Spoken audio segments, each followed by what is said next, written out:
it's hard to believe that September 20th, 2020 has passed with all the continued restrictions in business that businesses are expected, not only in their business but personal lives. As we emerge from this pandemic, and we will, the new normal includes government restrictions that are going to require businesses like you to check vaccination certificates like we did and monitor who comes into your business. Employers are having to make decisions every day regarding employee vaccinations, rapid testing of employees, but most importantly, to keep their businesses safe.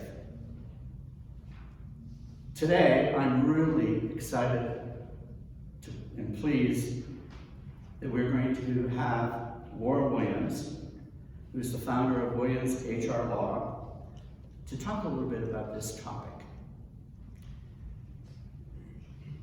Please join me in welcoming a good friend, Aurora Williams.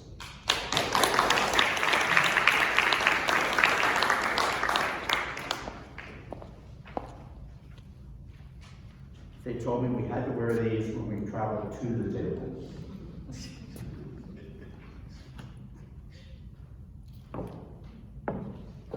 And I wanted to ensure I wore mine so I could demonstrate that I happen to be a lawyer that is law-abiding. Thank you so much for having me speak to you at your annual general meeting. I can say our annual general meeting because my business is also a member of the Aurora Chamber of Commerce.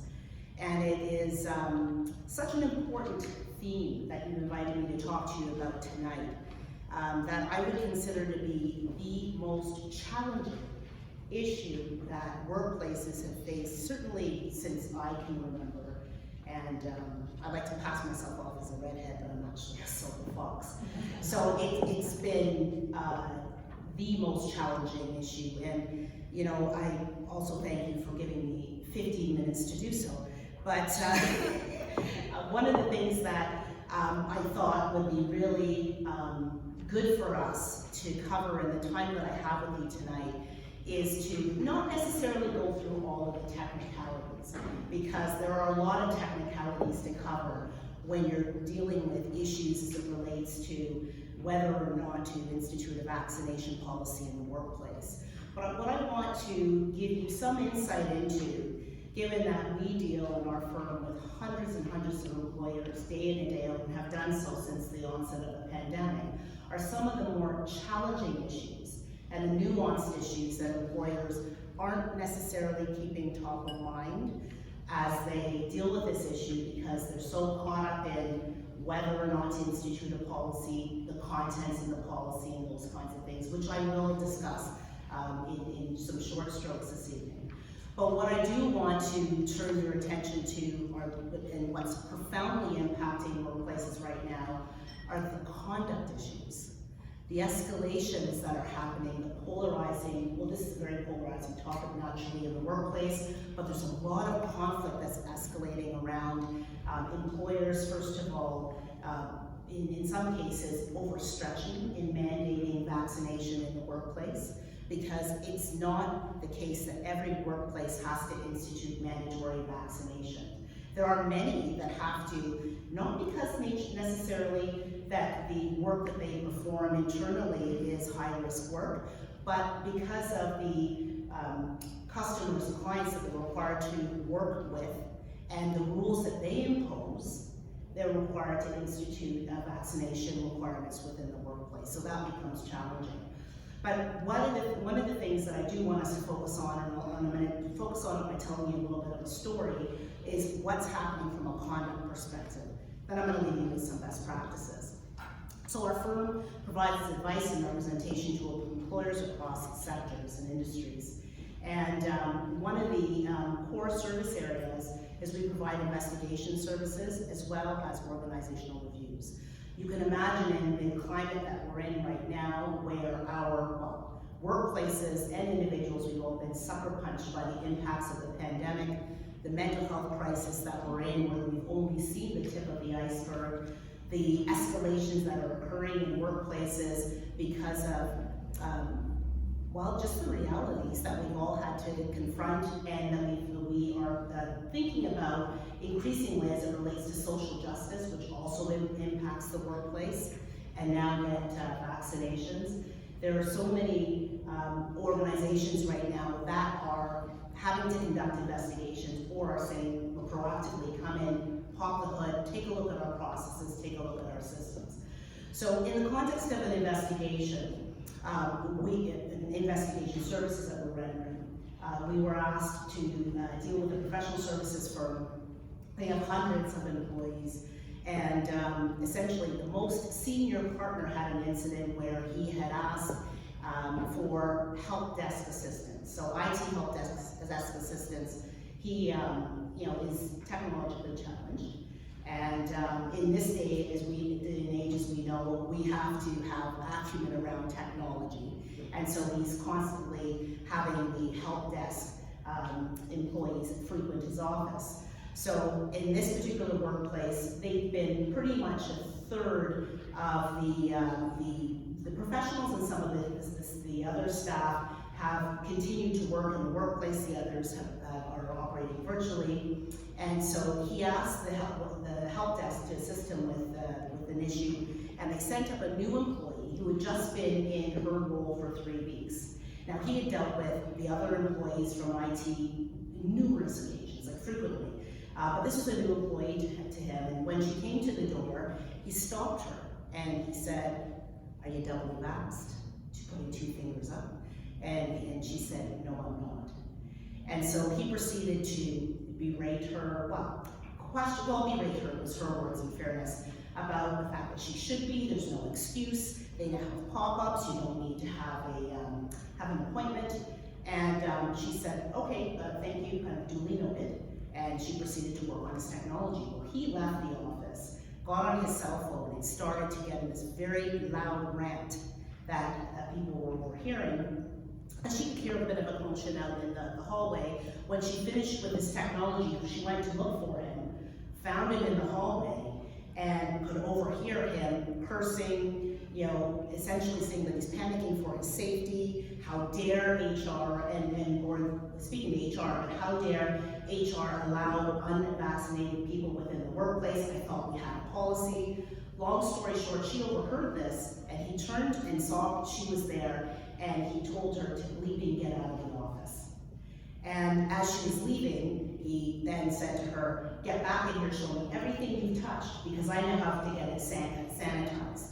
Then as she went to go, and this new employee is falling apart at this point, so she goes in and she's saying to him, "I only touched Jordan." He said, "Just get out."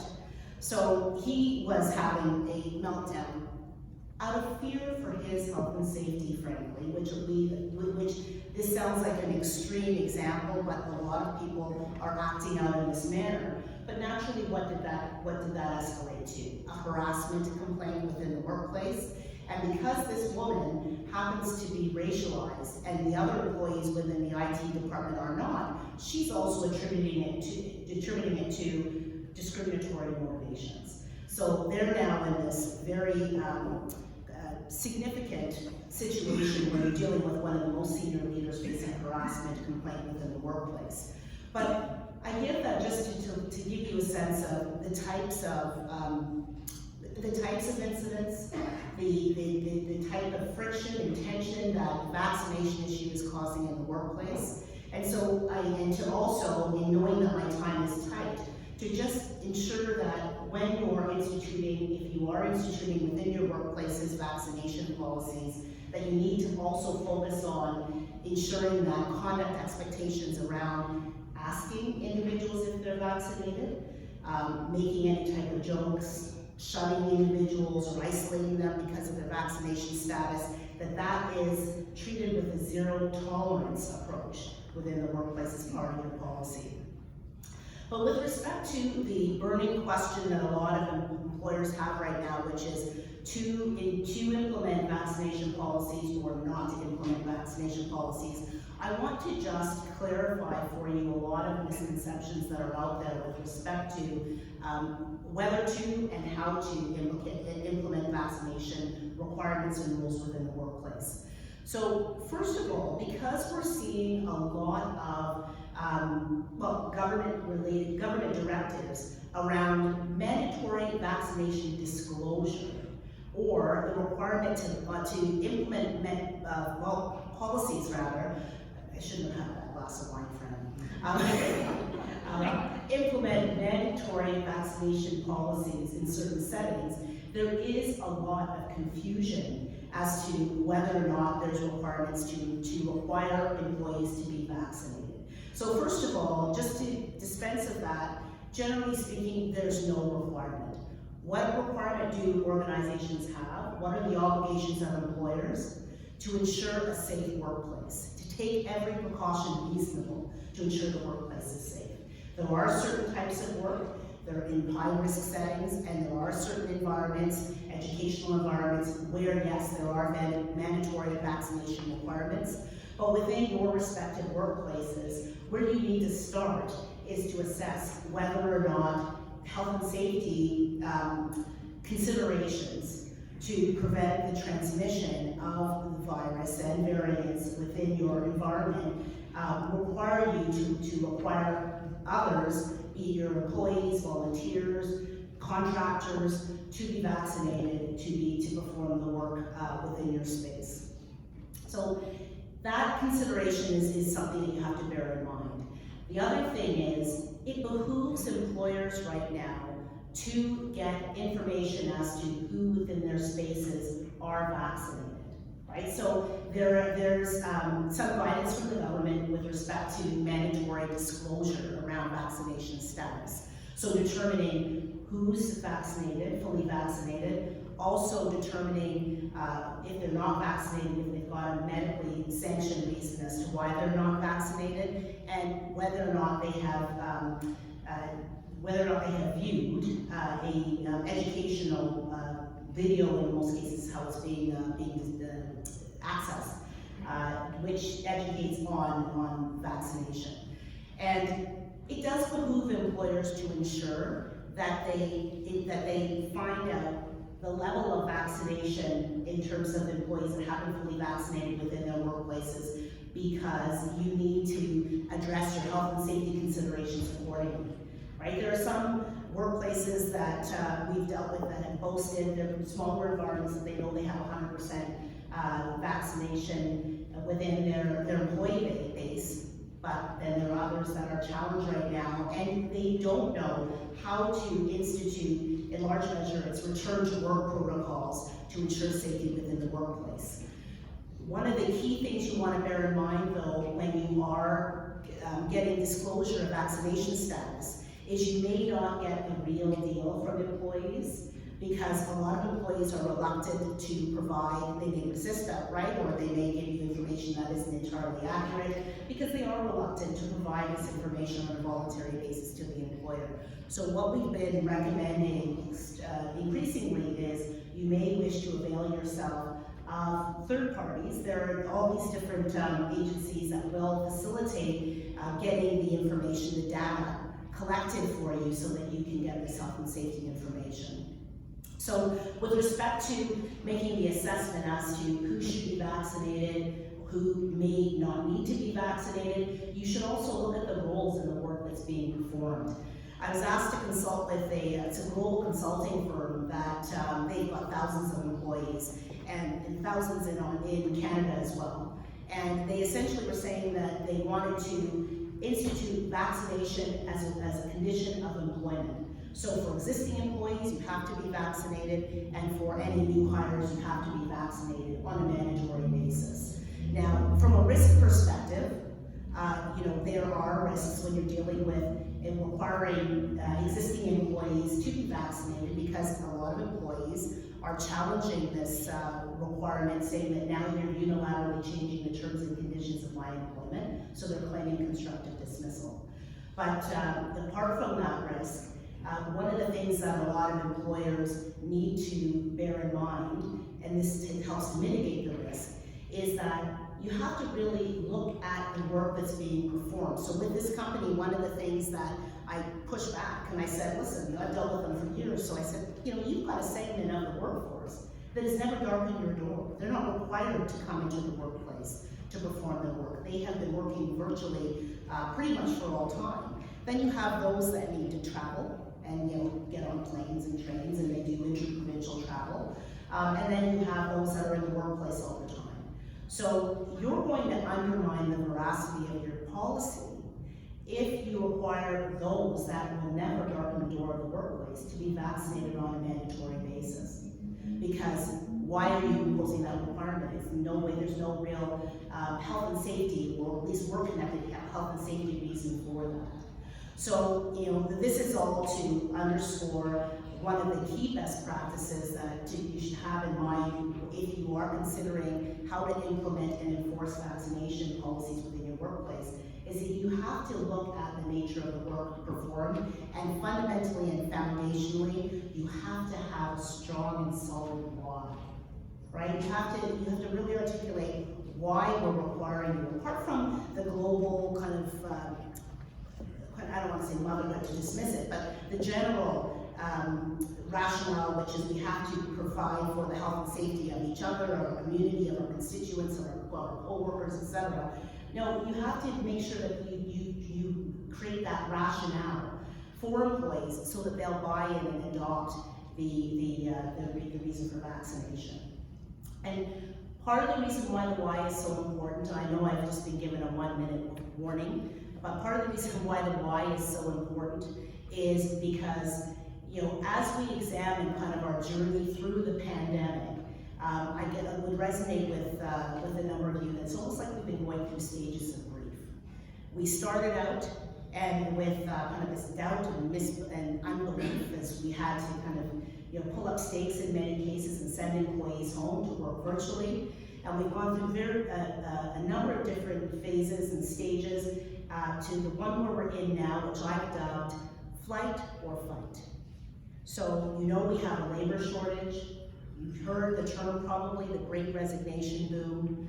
A lot of employees right now, as an output of the pandemic, are really considering the roles that they're in. They've become very introspective and reprioritize their values given what we've just experienced.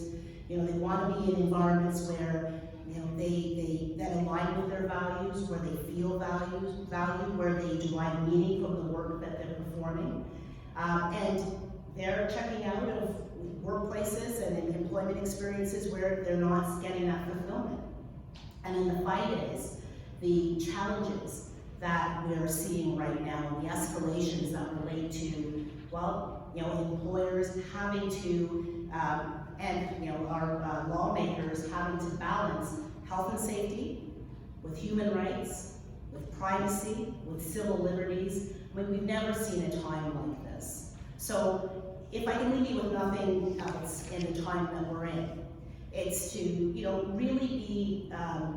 really go through the time and consideration and reflection on what's happening in your workplace, how work is being performed, how you have to perform the work before rushing off in a knee-jerk fashion and implementing rules and requirements, including those that relate to vaccinations. Because this is an issue that, while there's so much uncertainty because there's not a lot of law that dictates or provides guidance as to what we can and cannot do, this is an issue that really is going to be one that determines how best you can attract talent, retain the talent that you have, and also it's an issue where we have to also be mindful that it can be very impacting on our reputation if we don't make the right calls.